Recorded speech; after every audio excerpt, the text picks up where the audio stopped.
My beloved child, I want you to stop for a single, focused moment and truly listen with your spirit. For it is no accident of mathematics or digital coincidence that your eyes have landed upon these words at this exact second in the grand tapestry of the universe. You have been navigating through a vast, churning sea of digital noise, searching for a sign, a whisper, or a single glimmer of hope to light your way. And I have intentionally led you here because I have seen the silent, crushing weight you carry behind that carefully constructed smile you show the world. I see you clearly when you are standing in a crowded room, nodding and laughing at all the right times, while your heart feels like it is plummeting into a dark, bottomless abyss that no one else around you can even begin to perceive. I see you in those moments when you are technically breathing, yet you feel as though you are drowning in a shallow pool made of other people's expectations and your own heavy responsibilities. You have become a master of the mask, an elite expert at pretending that the violent storms raging inside your soul are merely a light, passing drizzle. But I am your father, and I see through every single layer of the performance you give to the world. You do not have to perform for me, and you do not have to be okay right now in this sacred space. This moment is not for the people who expect something from you, and it is not for those who rely on your borrowed strength, but it is purely for you and your weary, aching heart.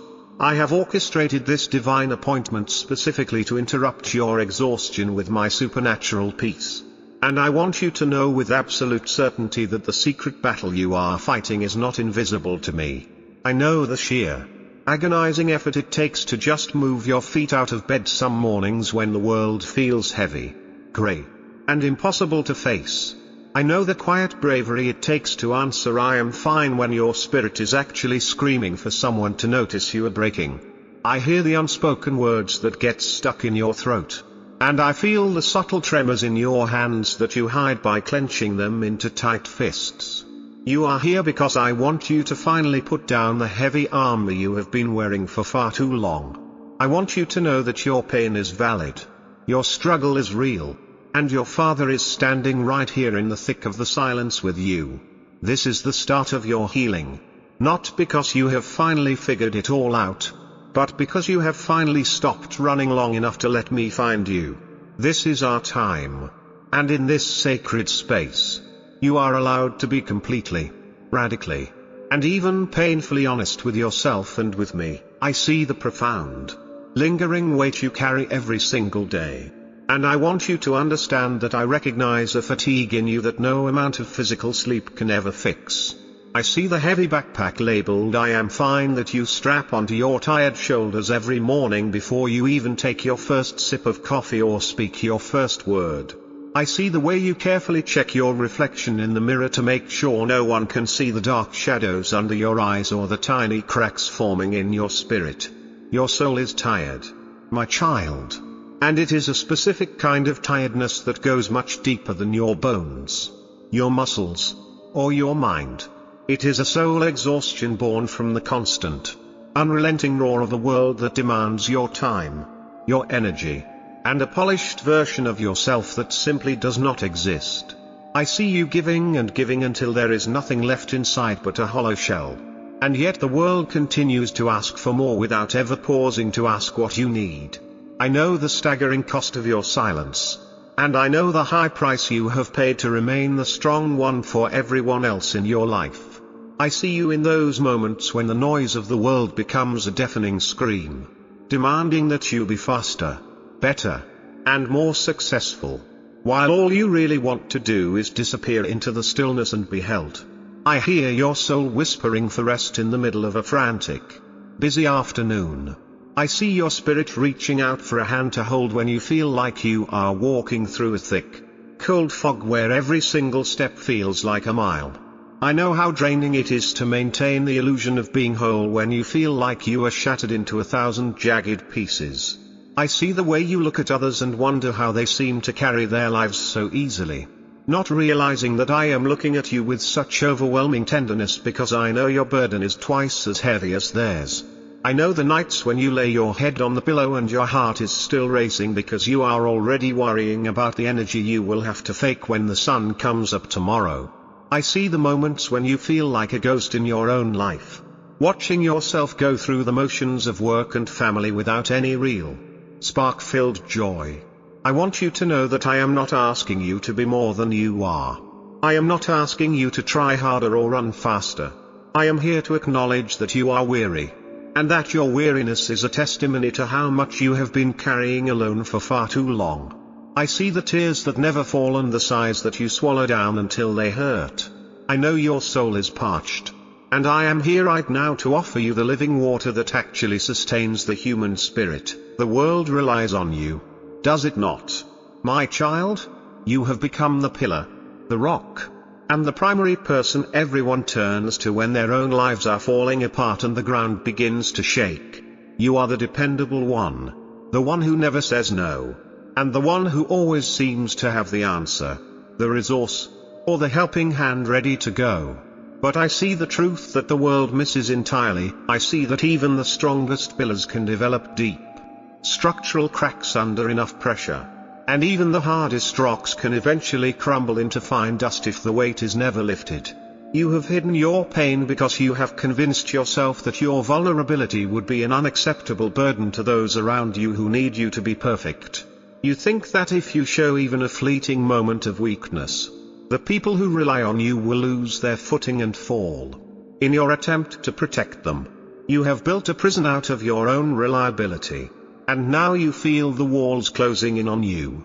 You have created a life where you are the constant caretaker of everyone else's heart while your own heart lies in ruins, neglected, dusty, and forgotten. You think that if you break, everything else in your world will break too, and that paralyzing fear keeps you trapped in a cycle of silent, lonely suffering. I see the way you flinch internally when someone asks you for just one more thing. Yet you still say yes with a smile because you don't know who you are if you aren't being useful to someone. You have mistakenly traded your worth for your utility. You have started to believe that you are only loved because of what you can do for people, rather than who you are as my beloved child. I see the profound isolation that comes with being the strong one. No one asks how you are truly doing because they simply assume you have it all under control as you always do. No one offers you a shoulder to cry on because they think your shoulders are made of iron and don't need support. I know the quiet loneliness of that pedestal you have been placed on. I see you sitting in that prison of your own making, looking out through the bars of responsibility, wondering if anyone will ever see the real you, the you that is scared, the you that is hurting, and the you that desperately needs to be taken care of for once. I want you to know that it is okay to break. It is okay to let the world see that you are a human being with limits. You do not have to hold the entire universe together. That is my job. And I have never asked you to take it over. I want to release you from the crushing burden of being the rock. I want you to know that you are allowed to be fragile in my arms, and that your value does not decrease one bit when your strength fails. I was there, my child, through it all. I want you to hear these words deep in your spirit and let them sink into the places where you feel most abandoned. I was there in every single moment that you felt completely and utterly alone in the dark. I was there in the kitchen at 2 o'clock in the morning when the house was hauntingly quiet and you sat alone at the table with your head in your hands, wondering how you were ever going to make it through another day of the same routine. I saw the hot tears you wiped away with the back of your hand before the kids woke up, so they would never have to see their hero looking defeated or small. I saw you staring at your own reflection in the bathroom mirror, barely recognizing the person looking back at you. And I felt the heavy, rhythmic thud of your heart against your ribs. I know the prayers you couldn't even finish because the words were too heavy and too painful to speak. And the only thing you could offer me was a broken, wordless groan. I hear the screams you kept trapped inside your chest while you were driving down the highway alone. The music turned up loud so no one would hear your voice cracking under the pressure. You felt abandoned, did you not? You felt like you were a failure because you couldn't pray your way out of the darkness or think your way into the light. You felt like I had turned my back on you, or that I was too busy with the world's massive problems to notice your small, private, localized war. But I want you to know that I was actually closer to you in those moments than I have ever been. I was the very breath in your lungs when you felt like you couldn't catch it. I was the invisible strength in your knees when they wanted to buckle and give up. I saw every silent battle you fought, every hidden sacrifice you made, and every single moment where you chose to be kind to someone else even when your own soul was bleeding out.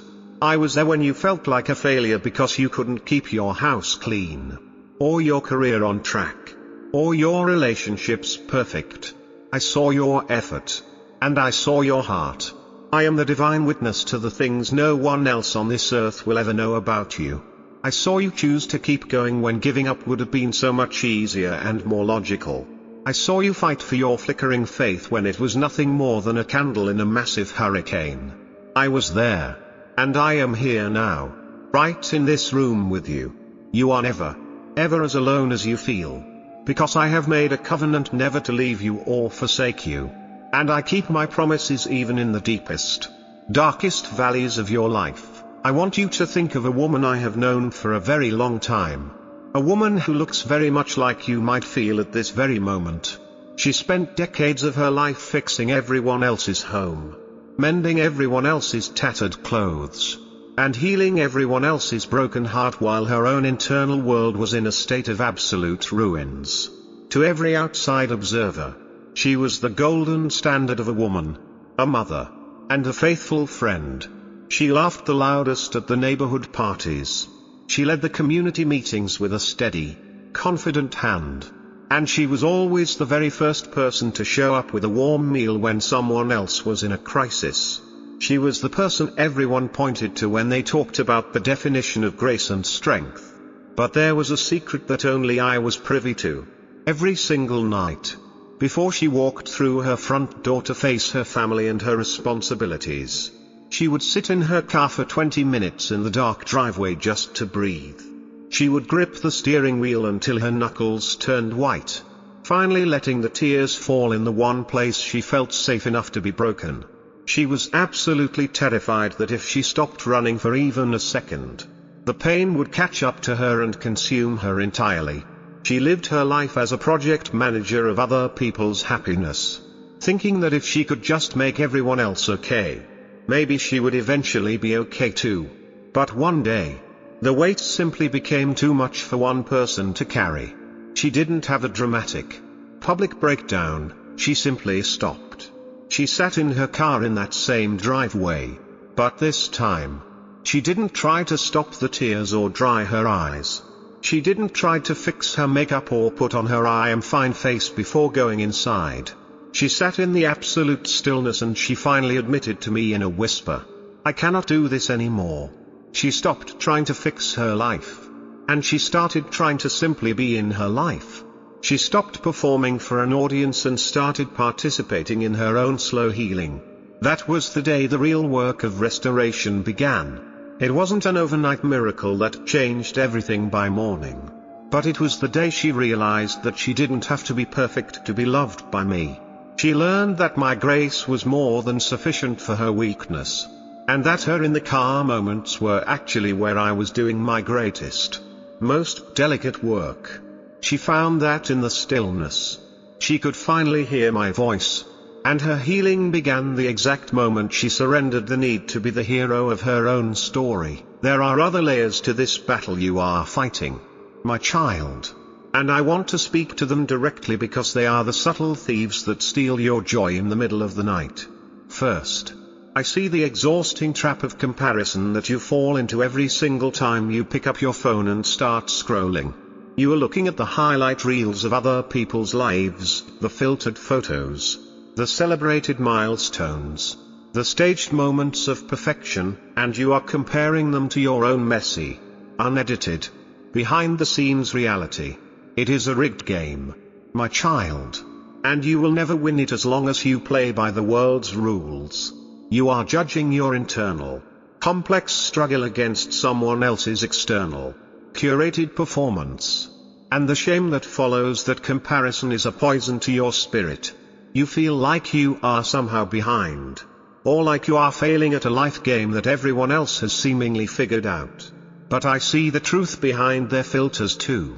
And I want you to know that everyone is fighting a battle you know nothing about. The second problem is even deeper and more dangerous. You have forgotten who you are without the struggle. You have lived in this state of high alert survival for so long that you have started to believe that you are the battle itself. You have become the anxiety. You have become the grief. You have become the depression. Or you have become the exhaustion.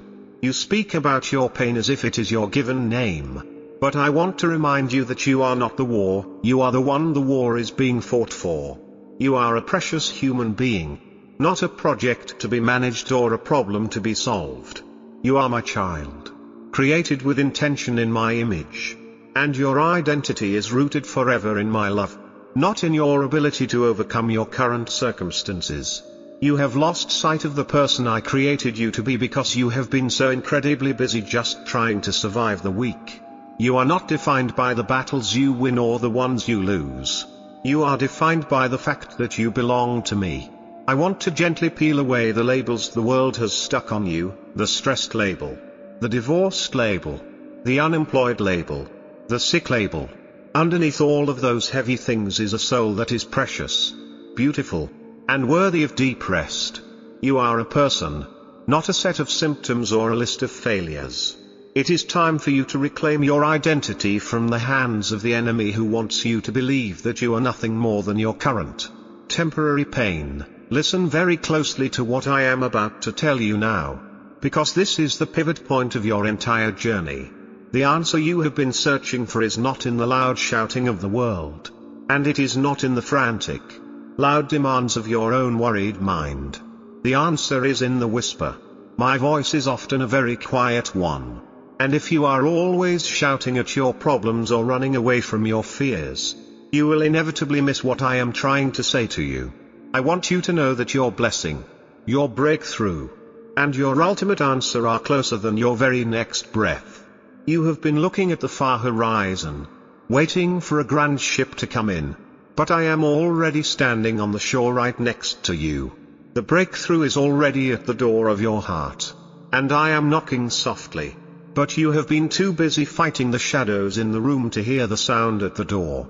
I am calling you right now to a place of profound stillness. I am calling you to stop the frantic waving of your hands and the desperate, circular pacing of your mind. Be still, just for a moment, and let the truth of my presence wash over you like a warm, healing tide. You do not have to fight this battle with your own strength anymore, because the victory has already been won by me.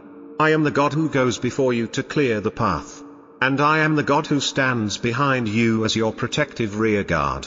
Your peace is not something you have to manufacture or work for, it is something you simply have to open your hands and receive. It is coming, my child. And it is very, very near to you. I am turning the dried desert of your soul into a lush garden of springs. But you must stop digging in the hot sand long enough to see the water finally rising to the surface.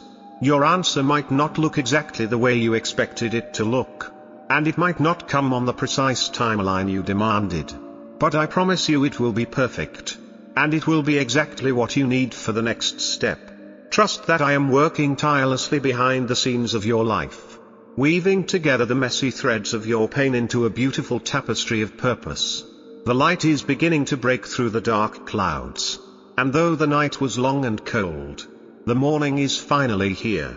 Do not lose heart now, for you are on the very verge of seeing my glory in a way you never imagined possible. As we close this sacred time together, I want you to carry this truth with you as a permanent shield against the world. You are protected, you are guarded, and you are cherished beyond any measure of human understanding. The battle you have been fighting in private, the one that has brought you to your knees and made you doubt your own worth and sanity, is going to lead to a victory that the world will eventually see and wonder at. But for right now, in this moment, you do not need to worry about the victory, you only need to worry about the rest. I am taking over the heavy lifting of your life. I am standing watch while you finally sleep. I am orchestrating the circumstances of your life to bring you into a place of abundance, safety, and peace. If you are ready to let go of the mask today, if you are ready to stop being the rock and start being my child, and if you are ready to believe that I see you and I love you exactly as you are, I want you to make a public declaration of that private peace right now. I want you to leave a comment below this message with just 2 simple, powerful words: I trust. Let those words be a holy covenant between your heart and mine. Let them be a clear signal to the world and to the enemy that you are no longer fighting this war alone. By typing those words, you are releasing the burden and inviting my presence to take up the space where your anxiety used to live. I also invite you to subscribe and join this community of souls who are all learning to walk this path of hidden healing together, supporting one another in the light. You are never alone, and you will never have to fight in the dark again. I am your light and your salvation. Whom shall you fear? I am the strength of your life. Of whom shall you be afraid? Go now in the absolute confidence that you are seen, you are known, and you are loved with an everlasting, unbreakable love. The battle is mine, and the peace is yours to keep. Rest now, my beloved child, for I am with you always, even until the very end of the age. Amen.